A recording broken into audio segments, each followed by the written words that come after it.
안녕하세요, 여러분.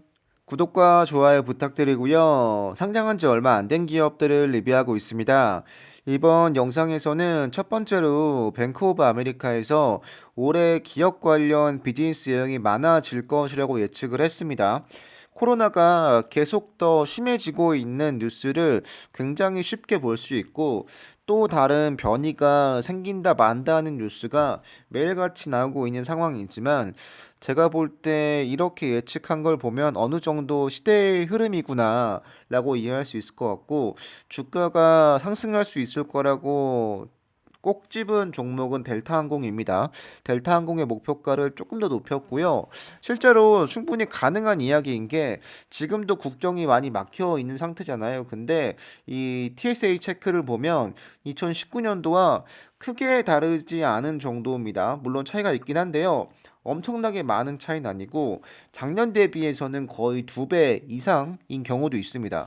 이렇다 보니까 아직까지 묶여 있는 상태지만 이 정도의 수요가 있다는 건 아마도 언젠가 이 코로나가 종식이 될지는 모르겠으나 코로나가 많이 내성이 생기고 해외 여행이 가능해질 때가 온다면 훨씬 더 많은 수요를 많은 공급이 필요할 때가 분명히 올 거기 때문에 항공주가 언젠가는 좀 이 흐름을 탈 날이 오지 않을까라고 생각을 하고 있습니다. 현재가가 사실은 이 코로나 이전보다 뭐 높은 기업도 물론 있지만 웬만하면 낮기 때문에 충분히 이 내용을 감안하면 좋을 거라고 보고요. 저도 여행주 들고 있습니다. 물려 있긴 한데 오르길 좀 바라고 있고 관련 내용 보여드리면 델타가 내년에 좀 좋을 거라고 이야기하고 있습니다. 코로나가 장기화됨에도 불구하고 이 비즈니스 관련 여행이 많아질 것이라고 예측을 하고 있고 원격 근무자의 대부분이 사무실에서 일하는 게 오히려 더 좋다라는 설문조사가 있습니다.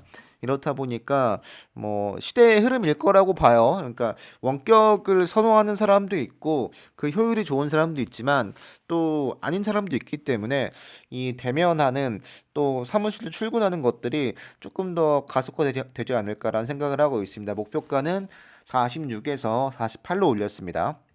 두 번째는 루시드 관련 영상인데요. 제가 이 영상을 보고 그냥 개인적으로 좀 신기해서 가져왔습니다. 근데 안 보신 분들 좀 있으실 것 같아서 3D 서라운드 뷰 카메라고요. 영상 보여드릴게요.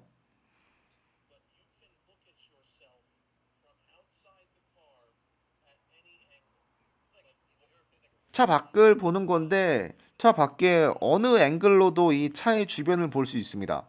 이게 편의상에 들어가 있는 기능인데요. 근데 기본적인 기능이죠. 루시드에서는 그렇습니다. 근데 어 조금 운전에 미숙하거나 아니면 어떠한 이유에 의해서 이 기능을 필요로 하는 사람이 분명히 있을 거라고 보고 특히 안전 관련해서 그렇죠. 그리고 옆에 보시면 이거는 뭐 한국에서도 종종 보이는 기능이지만 오토 파크 기능이 있습니다. 신체적인 이유에 의해서 아니면 안전에 의해서 또 편의에 의해서 이런 기능을 필요로 하는 사람이 있을 수 있는데 이 기능이 충분히 많은 사람에게 루시드를 어필할 수 있는 하나의 수단이라고 보여지고 이 기능은 좀 신기합니다. 다시 한번 보여드릴게요. 애초에 달려있는 카메라가 많습니다. 루시드에. 이건 좀 신기하죠? 네. 그래서 편의상 맨 위에 있는 기능이긴 한데 어쨌든 이러한 기능이 고급차로서 충분히 좀 어필할 수 있고 또 반대로 말하면 이런 기능이 있기 때문에 고급 차종이겠죠. 네. 그래서 루시드의 어떤 충분한 수요나 아니면 사람들의 기대나 또 사람들이 안전하고 싶어하는 욕구를 충족해 줄 수 있는 굉장한 좋은 기술력이라고 보여집니다. 네. 세 번째는 소파이 관련인데요. 제가 이거는 많이 다루지 않았지만 첫 번째로 이 컨퍼런스 콜에서 굉장히 많이 나오는 이야기가 있습니다. 한 3분기, 4분기쯤에서 이 중요한 언급이 되고 있는 마케팅 관련해서 소파이 머니 무브 관련된 게 있거든요. 컨퍼런스 콜에서 우리는 SNS 통해서 마케팅 굉장히 잘하고 있다라고 언급을 하고 있는데 그게 어떤 건지 모르실 것 같아서 이 내용을 가지고 왔고 이 내용을 언급하면서 그 왼쪽 보시면 이 빨간색 보시면 소파이 앱 랭킹이 있습니다. 소파이 앱 랭킹인데 좀 변동성이 좀 많습니다. 높을 때는 한 자릿수에 있기도 하다가 떨어지면 뭐 100이 밖으로 밀려나기도 하고 변동성이 좀 많습니다만 그래도 꾸준히 인기 있는 앱이라고 보여지고 아래 보시면 좀 잘랐습니다. 그 9월부터 10월 초까지 있고 12월 말부터 1월 초까지 가장 최근까지 있는 건데 순위가 사실 조금 내려왔습니다. 그러니까 올랐다 내려갔다 올랐다 내려갔다인데 이 소파이 이 이벤트는 틱톡에서 하고 있는 건 꾸준하게 사람들에게 좀 관심을 받아서 현재는 무려 이 9빌리언 정도의 이 조회수를 기록하고 있습니다. 굉장히 많은 사람이 참여하고 또 네, 소파를 알릴 수 있는 기회로 활용이 되고 있는 거죠. 11월 달에는 무려 7등, 8등 할 때가 있었습니다. 네. 그래서 이 앱 랭킹은 좀 변동성이 있다라고 이해하시면 되고 다른 거 보여드리면 로빈후드랑 비교하면 다운로드 숫자가 차이가 좀 있긴 합니다.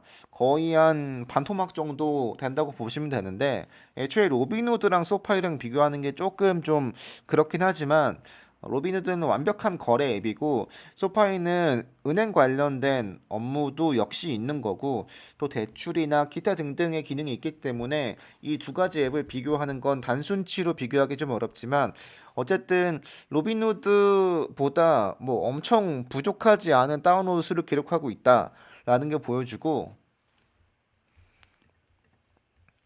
이 소파이 머니 무브는 여러분 틱톡에서 한번 검색해 보시면 됩니다. 심심하시면 검색해 보시고 춤추는 건데요. 뭐 나를 표현하라 뭐 이런 느낌으로 이해하시면 됩니다. 소파이를 다운로드 해라 이런 느낌을 뭐 담아서 메시지 담아서 소파이를 이용해라 이런 의미를 충분히 담을 수 있는 마케팅 방법이라고 보여지고 실제로 참여자가 많고 이 보상이 있다 보니까 많이 참여할 수밖에 없지 않을까라고 생각을 하는데 설명 보시면 이렇게 되어 있습니다. 네. 소파이 머니를 표현해라. 네. 이런 방법으로 홍보를 하고 있고 실제로 꽤 많은 사람들이 참여했고 참여가 한 게 우리가 볼 수 있다 보니까 눈으로 이제는 끝났습니다. 그럼에도 불구하고 이런 마케팅 방법이 소파이를 이용하는 젊은 고객들에게 좀 충분히 어필할 수 있지 않을까라는 생각을 하고 있습니다. 네. 또 다른 마케팅 수단이 최근에 언급되고 있는 건 역시 스타디움에 있는데 스타디움 관련된 것도 제가 좀 데이터가 있으면 가져와 보겠습니다. 여러분들 감사합니다. 여기서 마치겠습니다.